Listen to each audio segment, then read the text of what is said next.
అసలు ఈ బెలనైటిస్ బెల్నోపాసైటిస్ అంటే ఏంటి అంటే, ఐటిస్ అంటే ఇన్ఫెక్షన్ అంట, బెలనైటిస్ అంటే హెడ్ ఆఫ్ ద పెనిస్ అంటే అంగం ముందర ఉన్న బుల్లెట్ భాగంలో మనకి ఇన్ఫెక్షన్ వస్తే బెలనైటిస్ అంటారు. బెల్నోపాస్థైటిస్ అంటే అంగం పైన ఉన్న చర్మం ఇన్ఫెక్షనే కాకుండా ఫోర్ స్కిన్ అంటే పూర్వ చర్మంకి కూడా చీలికలర్ని వస్తే దాన్ని బెల్నోపాసైటిస్ అంటారు. అసలు ఇది ఎందుకు వస్తుంది, ఎవరిలో వస్తుంది అని చూసుకుంటే, ఈ బెలనైటిస్ ఉన్న వారిలో 100లో 95% to 99% ఆఫ్ ద పాపులేషన్ కి మనకు షుగర్ ఉండే ఛాన్సెస్ ఉంటాయి. ఒక 1 to 5% వరకు షుగర్ లేకుండా కూడా ఈ డిసీజ్ వచ్చే ఛాన్సెస్ ఉంటాయి. అసలు ఈ డిసీజ్ ఎందుకు వస్తుంది, చిన్నప్పటి నుంచి మాకు నార్మల్ గా ఉన్నది, ఇప్పటికిప్పుడు ఉన్న పలంగా ఎందుకు ఈ ప్రాబ్లం వచ్చింది అని చాలా మంది అడుగుతూ ఉంటారు. సో దీనికి చిన్న డెమోగా మనం ఏం చూసుకుంటాము అంటే, ఈ వేలునే పెన్నిస్ అనుకుందాం అండ్ ఈ పెన్నిస్ పైన ఉన్న కవరింగ్ నే ఫోర్ స్కిన్ అనుకుందాం. అందరికీ కూడా ఫోర్ స్కిన్ కవరింగ్ అనేది ఎక్స్ట్రాగా ఉండడం జరిగింది. సో ఇప్పుడు ఈ బెలనైటిస్ లో ఏమవుతుంది, షుగర్ ఉన్న వారిలో స్పెషల్లీ ఎందుకు ఈ ఇన్ఫెక్షన్ ఆర్ ప్రాబ్లం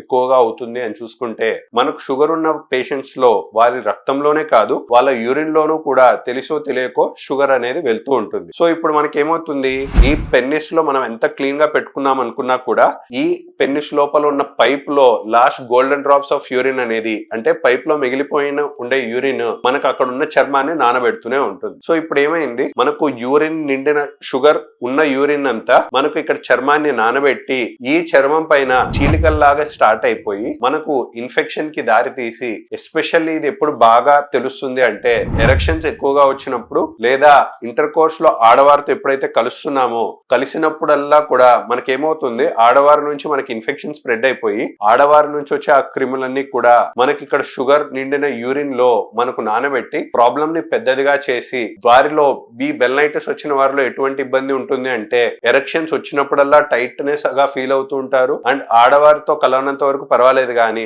ఆడవారితో కలిసిన తర్వాత ఆ చీలికలు మరింత ఎక్కువ అవ్వడము లేదా వైట్ డిశ్చార్జ్ ఎక్కువగా అవ్వడము లేకుంటే ఇచ్చింగ్ అనేది ఎక్కువగా అవ్వడం అనేది జరుగుతూ ఉంటుంది. ఇది ఆడవారితో కలిసినా కలవకపోయినా కూడా మనకు ఇది వస్తూ ఉంటుంది. ఎందుకంటే మనకు ఓన్ సోర్స్ ఆఫ్ ఇన్ఫెక్షన్, మన యూరిన్ కావచ్చు, మన సెమెన్ కావచ్చు, ఈ రెండు కూడా మనకి ఇన్ఫెక్షన్ రావడానికి సోర్సెస్ ఆఫ్ బ్యాక్టీరియా అని చెప్పవచ్చు.